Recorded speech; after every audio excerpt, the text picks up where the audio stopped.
ওয়ালাইকুম রহমতুল্লাহ। বিসমিল্লাহির রহমানির রহিম। অরবিট কোচিং সেন্টার, চৌগারহাট, বিরল দিনাজপুর। এই যে রুটিন করলাম, এটা হচ্ছে 10ম শ্রেণী। 10ম শ্রেণী, তারপর হচ্ছে 9ম শ্রেণী, তারপরে হচ্ছে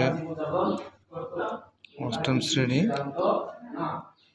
তারপরে হচ্ছে 6ষ্ঠ এবং 7ম শ্রেণী। তারপরে আমাদের কিছু কোচিংয়ের নিয়ম কানুন দেওয়া হইল, দেখতেই পাচ্ছেন। তারপরে আমাদের আদেশ কর্মী যিনি পরিচালক, তারপরে কিছু জ্যেষ্ঠ ছিলেন, তবে লেখক যিনি, তিনার সিগনেচার। এই পর্যন্ত।